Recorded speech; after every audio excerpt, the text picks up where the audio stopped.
So today's guest is the co-author of the award-winning book Lean UX and has just launched his new book, Forever Employable. He started off as a software designer and now helps companies bridge the gaps between business agility, digital transformation, product management, and human-centered design. But more interestingly, he used to play in a rock band, joined the circus, and is a father living out in sunny Barcelona. Welcome, Jeff Gothelf.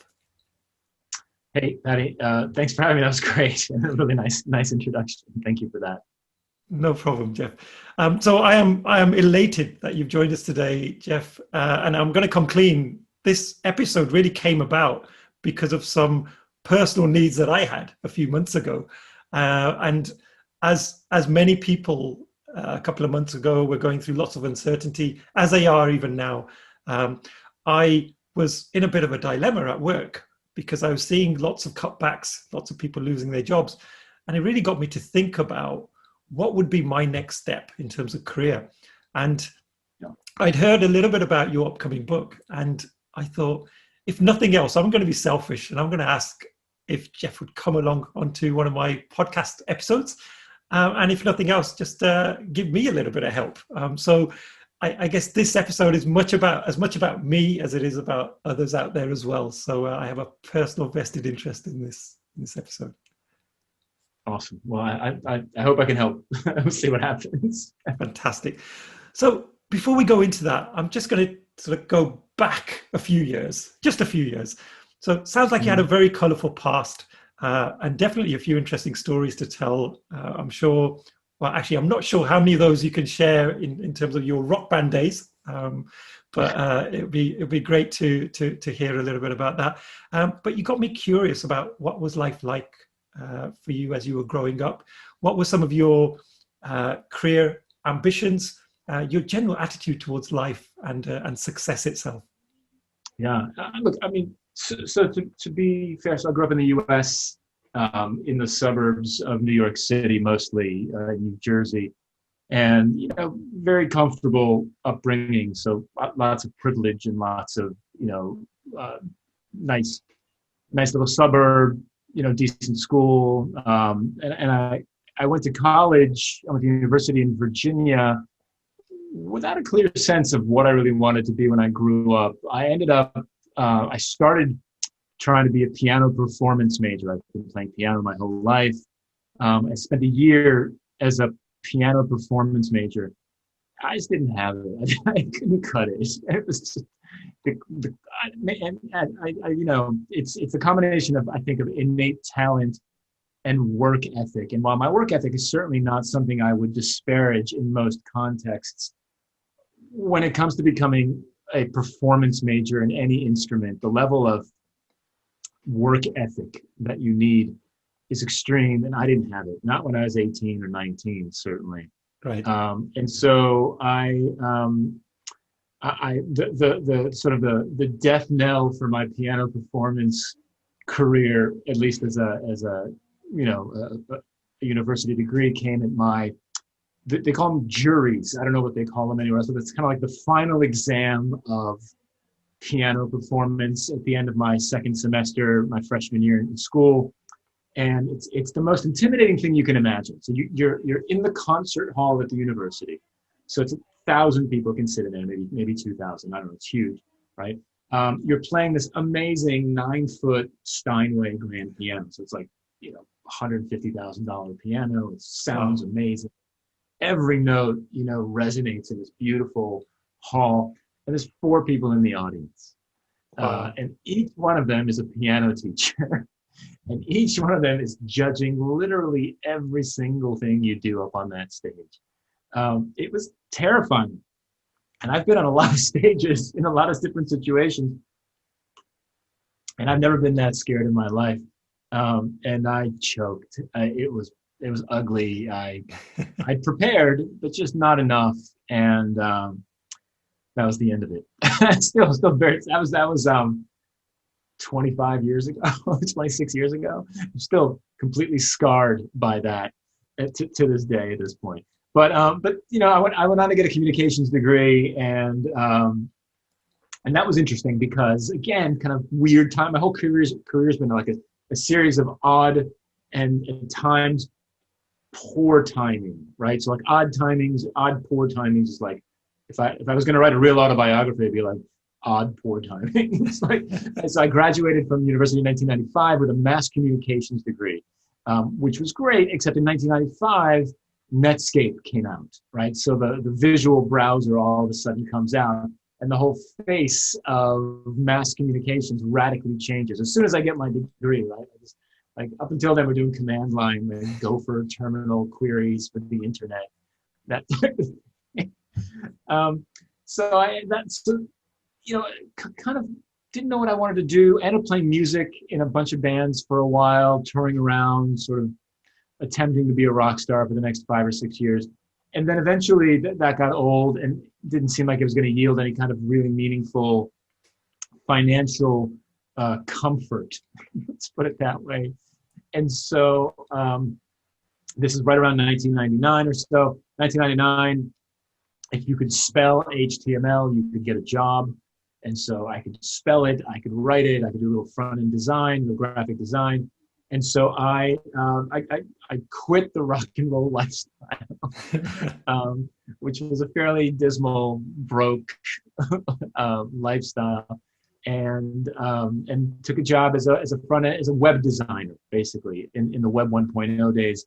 Spent some time doing that, and moved into information architecture, user experience design, interaction design, and then eventually product management. And about it's slowly sort of kind of inching my way up the ladder, if you will. And about 10 years into my career, I found myself in a situation back in New York City, managing a small design team where we had to integrate user experience and design with Agile.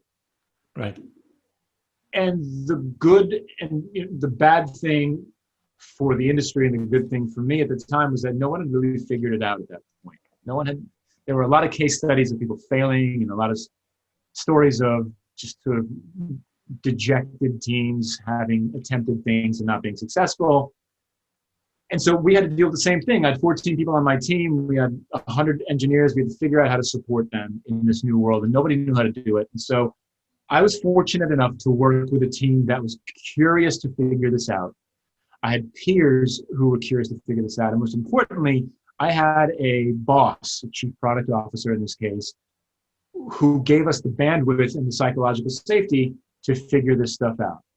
And that work that we did integrating Agile and UX at the ladders became the basis for Lean UX. So a lot of the material that's in that book comes from that experience. And obviously there were other folks who were trying to do this, and there was a lot of sharing and discussion, and then ultimately joining forces with Josh Seiden to finish that book and bring it home over the finish line. And ever since then, everything's changed. It's super interesting. So again, not being able to predict how things would turn out, but everything's changed because Lean UX was really popular. It continues to be very popular. And people stopped saying, hey, Jeff, can you design this product for us? And they said, hey, Jeff, can you teach us how to do this Agile and UX thing, this Lean UX thing? And since then, I've been doing a lot of that, so coaching, consulting, training, writing, and public speaking. Mm-hmm. And slowly over time, expanding that conversation from Lean UX to then Sense and Respond, which is a business book about how to build a customer-centric culture and organization, to today, which is Forever Employable, which is an even broader expansion of the content to be sort of very mass market. But the principles that I talk about in Forever Employable, about how to build this kind of thought leadership platform, recognized expertise, et cetera, the principles in there are very, very similar to Agile product development principles. If you read the book and you're familiar with that stuff, a lot of familiar things in there, right? Assumptions, hypotheses, experiments, continuous learning, continuous improvement, humility, small, chunks of value, that type of thing. It's all in there. So no, fantastic. That's the very long story of the last 20 years or so. No, that's absolutely amazing. And what's really interesting was this notion of bad timing. I mean, I can absolutely relate to that. I think I graduated in the year 2000. So I was doing a technology degree, really looking forward to a career in technology. And then the millennium bug hit and everybody said the world's going to end. And it was just really bad timing. And then the dot-com bubble burst as well. So I just felt like it was the worst possible time to be doing technology. Little did I know how technology was Yeah. going to overtake our I mean, lives. look. So I didn't start working until basically right around that same time, like literally 2001. I was still in my first real job, and I remember like it was like the .com bubble burst. I got laid off, and then I got married like 2 months later. Oh, wow. It's like everything came at once. So I hear you on that. That was a great sprint. Lots of value in that sprint. Yeah. Awesome. So I guess the obvious question for me and the elephant in the room is, you've gone from this awesome book about product design and you've launched this new book, which is more of a self-help sort of themed book. So why was that sort of important to you to make that leap? Because at this age, when I make drastic decisions, my wife usually says it's due to a midlife crisis. So was it a midlife crisis type of decision, which I'm pretty sure it's not, or was it something much more strategic than that? No, it's really, to be a bit tongue-in-cheek about this, it is a response to feedback that I was sensing from the market. So I've got a bit of a following, a bit of an audience, right? And I get a bit of inbound communications from folks every now and again. And for the last couple of years, there's been a steady stream of inbound requests about how I built my business. How did you build this consulting business? How did you get a book deal? How did you, become a public speaker? And so that stuff starts to pile up, and that's a signal. That's a signal from the market, my market, that says there's interest in this content. And so I had this item in my backlog to write about this. I'm going to write about it. And then eventually I got a kick in the pants from a business coach. So I engaged a business coach at the recommendation of a friend, and she gave me a kind of a kick in the pants and she said, look, you need to write this book. Just get it done. And so I decided to do it and to put it out as a book. I'd had a bunch of experience self-publishing at this point because I run a small publishing house called Sense and Respond Press. And so I decided to write this book due to the demand that was there. Now, look, it wasn't an easy decision because of exactly the thing that you bring up. This is different. It feels like a sharp left turn from everything else that I've done. And while theoretically it is, if you read it, it's not. It's not. Like, it's, again, the core concepts in there are humility, curiosity, continuous learning, improvement, experimentation. But ultimately, the goal of this thing is to provide the reader with the tools and the techniques to build a safety net around themselves, so that when the unexpected happens, right, continuous change, right, embracing uncertainty, right, these concepts sound familiar, right? When these things happen in your life, right, so forget about your product or your service or your business for a second, right? But in your life, you're positioned to adjust course, right? You are the agility of your professional development, of your personal development, is positioned in such a way that allows you to react with confidence, with speed, and in a way that ensures your ongoing survival is a strong word, but your ongoing employability and so forth. Right. Okay. And so, in terms of Forever Employable, I read a sort of an extract from the book where you talk about it's almost like going from a push sort of mechanism to a pull mechanism. So exactly right. Yeah. Rather than looking for work, let the work come to you. Can you tell us a little bit more about that? Yeah, so that's exactly the model. And again, that's a familiar concept, right? If you know lean manufacturing, right, the whole thing. So I find myself 35 years old, and this is 2008, and I am, and what I see for myself is a future career of continued kind of fighting for a decreasing number of jobs that I want, right, and salaries that I need to get paid. And this idea of continuing to push myself out into the marketplace was a losing proposition. And so for me, it was, okay, how do I change this dynamic? How do I turn it 180 degrees so that I'm attracting opportunities to me, that I'm pulling on the market constantly, continuously, and generating new opportunities for myself on an ongoing basis, so that when the unpredicted happens, when the uncertainty hits, well, I've got 10 things coming in. So even if 7 of them go away, I've got 3 other things that'll still be there, right? And that was the motivation. And look, let's be completely transparent about this, because I don't want people to say, well, Jeff's reinventing something that already exists. This is content marketing, okay? That's what it is. You're building a personal brand. You're building up yourself up as a thought leader and as a recognized expert in something. And by doing so, you are staying top of mind for people who have the problem that you help solve, so that when they need help with that problem, you're the first person that they go to. Right. And so that there's always that inbound flow, right? That attraction of opportunities. Now look, it's not always work, right? It's not always like a consulting gig or a new job or whatever it is. Sometimes it's a podcast invitation, right? Sometimes it's a speaking invitation at a conference. Sometimes it's a book deal, right? Whatever it is.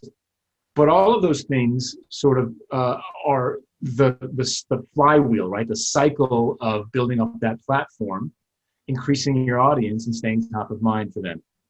And again, the last thing I'll say before stopping this thread, at least, is that your goal is to provide value, right? And so the more that you can give to the community, the more value that you can provide to the community, the bigger the platform gets. And that's been my learning so far.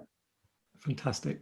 Thank you, Jeff. And if I look around at just my personal network of friends, colleagues, etc., I do see a lot of them really active on social media, and I think many of us, we post a lot, but often we don't have a strategy, a game plan.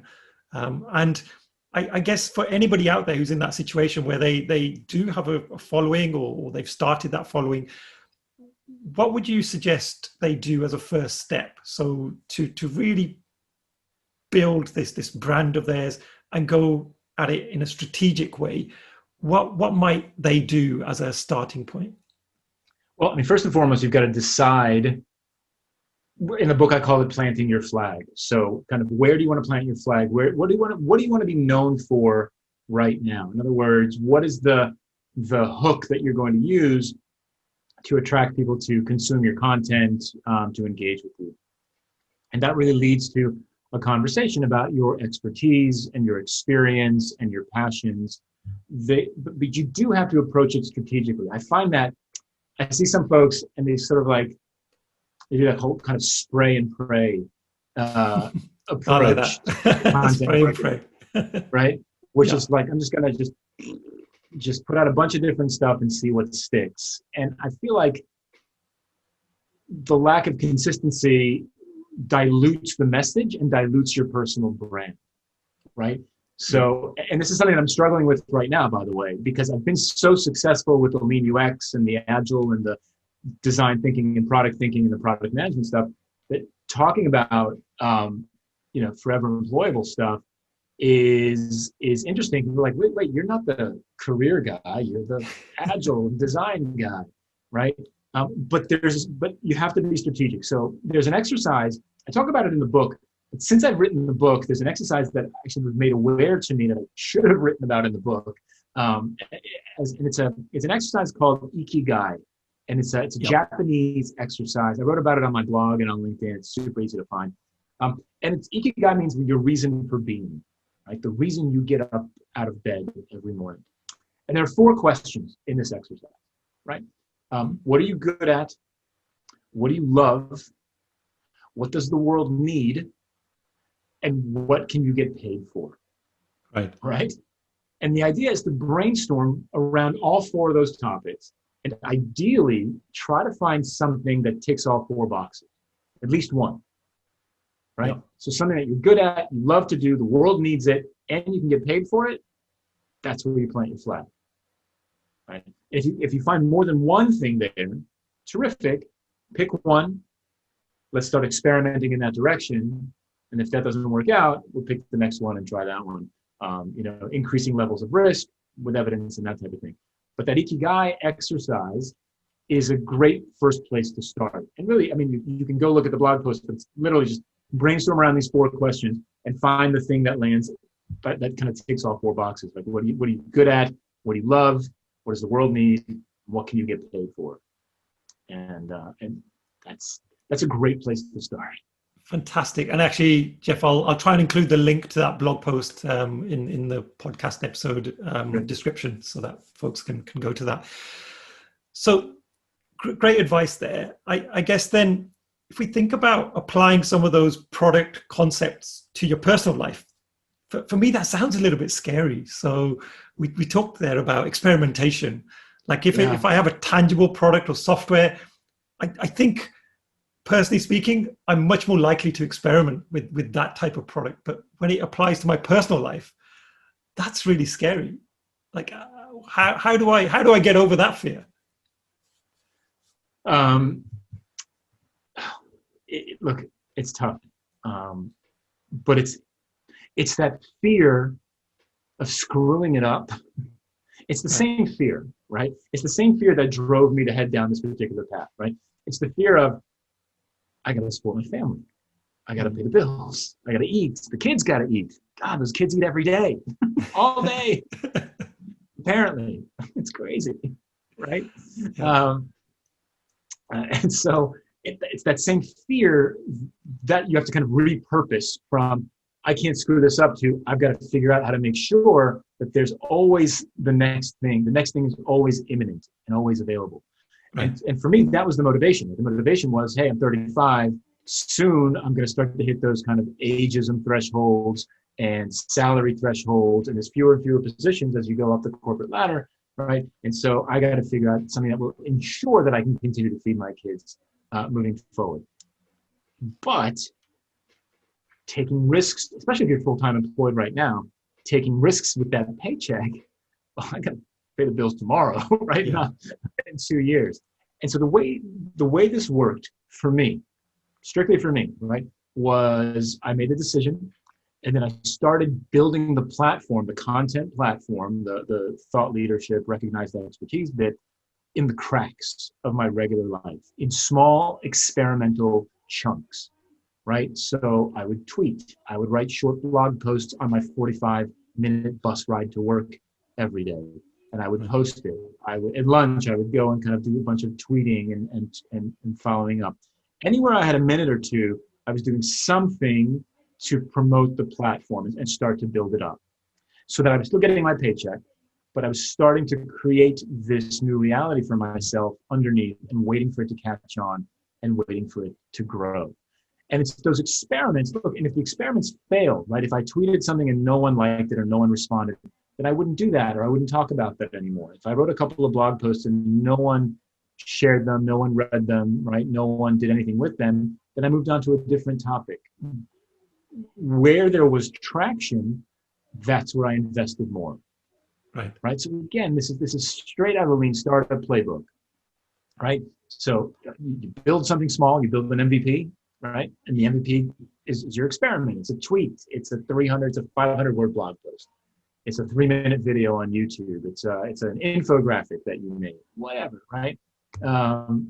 And you wait to see what people do with it, right? You measure outcomes. What did the people you made it for, right? What are they consuming? How are they consuming it? Are they consuming it at all? And then you learn from that by understanding why, what, and where by talking to them. And then you do it again. You do it again. And you only invest further in the things that actually change behavior with the people that you're creating content for.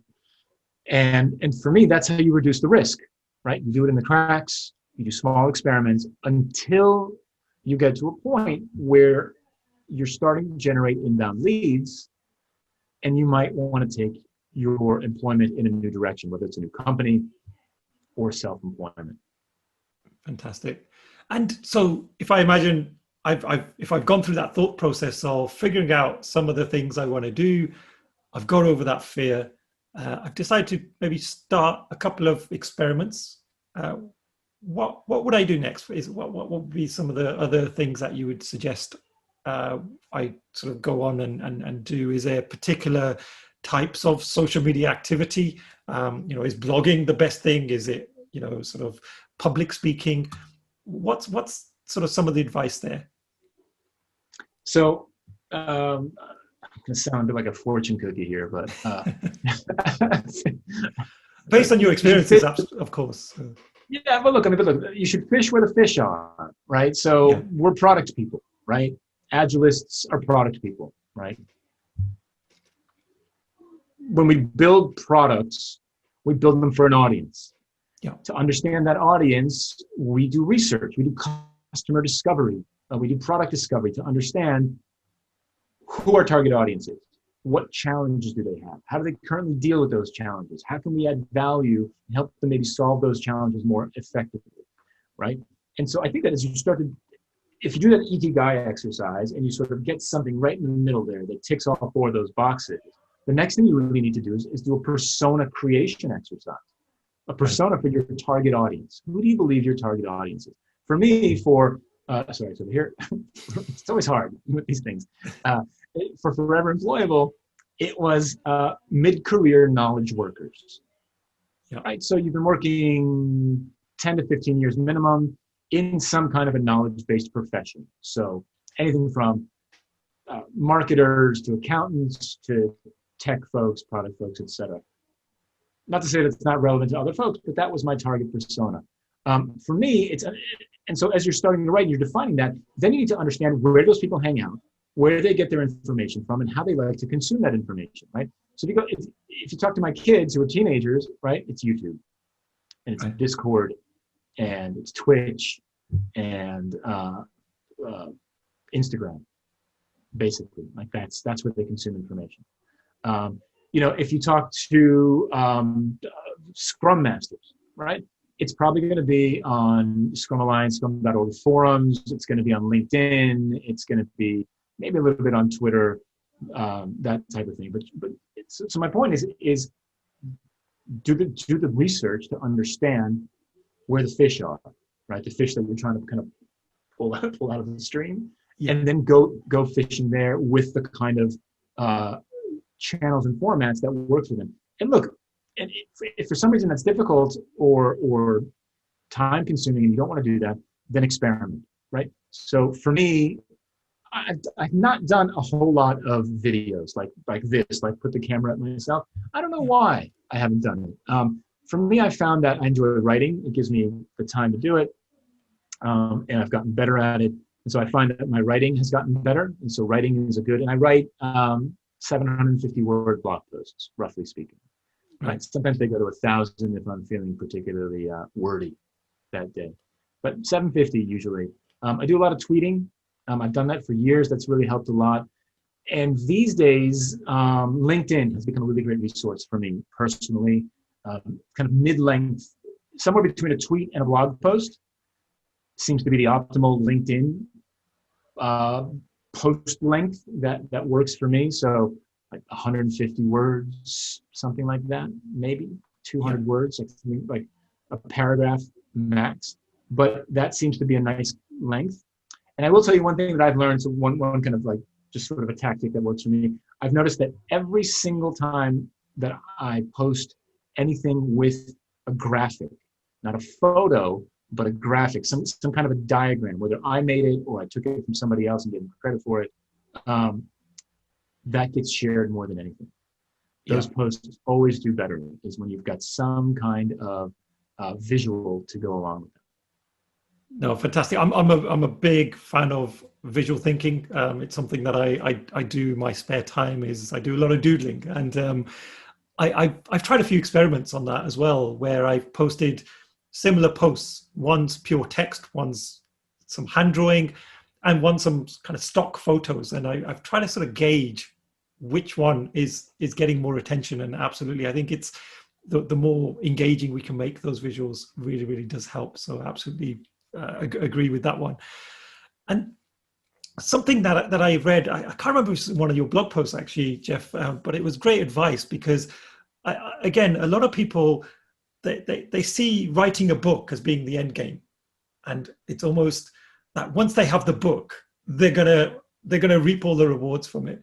But actually, something I read in one of your blog posts, you talked about when you do speaking events, rather than asking for a speaker's fee, you'd much rather the organizers give away your book as a memento to the delegates. What's the thinking behind that, and how's that been working for you in terms of helping expand the brand? Well, COVID times, it's been really tough Right. to make that happen. Because we don't have all the people in one place. I can ship a box of books to one place, a couple of boxes, and they can kind of hand them out. So in COVID, you can do digital distribution, but not everybody likes digital books. And it's difficult to sell digital copies of the book in bulk. Like, it's kind of a weird concept when it comes to digital. Anyway, I'm figuring it out. But but the thinking behind it is this: like, I want people to read my book. That's what I want ultimately. And so the more hands that I can get the book into, the better. For me, the success of my platform over the years has hinged greatly on people reading Lean UX, reading Sense and Respond, reading Lean versus Agile versus Design Thinking, and now Forever Employable. And so my goal is to get as many copies of the book into the hands of people, because look, first of all, if you get a copy for free and you read it and you like it, you're going to tell someone they're going to go buy it. So at the very least, there's a sale. Maybe you'll write a review about it or say something nice. That's great. Maybe you get to a situation where you really need the content that's in the book, and then you go and you buy the online course, right? Which is going to be a little bit more expensive than the book. Let's be perfectly honest, right? So that it's lead gen. Let's be again. I'm not trying to reinvent or rebrand anything. It's lead generation, right? For my other businesses and my other services that I provide. I would absolutely love you to buy a book, but if I can put one in your hand, that's a win too, right? Yeah. And from a conference organizer's perspective, it's also a win, because generally speaking, it depends on the speaking fee, but generally speaking, it's going to be less expensive for them to buy a book for everybody, and they get to give something to the attendees. The attendees get to get something of value when they walk away, and that's hugely successful. I mean, I remember we did, when Sense and Respond came out, Josh Seiden, my co-author, and I, we spoke at UX London, and we partnered with one of their sponsors, a recruiting company based in London called Futureheads. And they've been an amazing partner to me for years and years. I love that crew over there. But what they did was they ended up buying the books for every attendee of UX London. And then Josh and I basically said, look, everybody gets a book. It's just over here at the Futureheads booth. And Josh and I are going to be there during the breaks signing copies. So if you want to come meet the author, get a signature in the book and pick up a free copy, come on over. So everybody wins, right? The conference gives away cool stuff for free. They do meet the authors. Futureheads gets traffic to their booth because they're trying to recruit and hire UX folks who are coming to this conference. Josh and I get to meet everybody, give everybody free books. Everybody gets a book in their hand. Win, win, win. Everybody wins. Fantastic. Oh, that's a great way of doing it. And I guess if we kind of step back, and if I think about some of the younger folks out there looking to either step onto the career ladder, or even really now trying to focus on something, what advice would you have for them? Because from what you're saying, your days as even the rock band star, your days in the circus, your days in piano playing. I mean, building up those experiences sounds pretty important. So is there a danger that some people might be sort of almost specializing too soon? So what would you suggest for some of those folks? My suggestion is that they tell their story as they're onboarding to a new career. So if you don't have any experience per se to share, at least professional experience, then share what you're going through right now. So for example, you're fresh out of dev boot camp, right? or you just took a Scrum Master certification course, or a CSPO or PSPO course or whatever it is, right? And you're now transitioning into this new role, this new thing that you're doing. Tell that story. My first 90 days as a Scrum Master, right? Guarantee you people are going to read that, right? Yeah. Because A, people have gone through the same thing and they want to know if you had the same experience, number one. And B, other people are going through that right now at the same time. So you'd be validating some of their experiences, maybe learning from them, maybe teaching them and helping them. So to talk about what's happening to you right now and share that in an ongoing narrative. And I think people really will tune into that because it's personal. There's a story there. There's always a to be continued at the end of each chapter, right? And so I think that's the best thing that you can do in this case is talk about what's happening to you right now. If there hasn't been things that you believe are of value in the past, or you're just sort of kind of young and fresh into something. Fantastic. No, thank you for that. And Jeff, I know we're sort of running out of time, so really be keen to understand what are the future plans for yourself. Any upcoming gigs, events that you'd like to share? So lots of virtual gigs. I've got a workshop coming up starting in a couple of weeks where we're teaching product discovery for Agile teams and Lean UX. That's on my website. At jeffgothelf.com. And really for me, the most important thing to promote is Forever Employable, right? There it is right there. And if you read it, I would be super grateful if you write a review on Amazon.com. Reviews are really the kind of the metric for success for the Amazon algorithm these days. So that would be amazing. Fantastic. Thank you so much, Jeff. I'm sure a lot of what you've talked about is going to be really, really insightful for a lot of folks out there. And obviously, if the people want to get in touch with you, they can head over to your website, but we'll put a few links in the description of the podcast as well. So thank you so much. My pleasure, Paddy. This was great. Thanks for having me.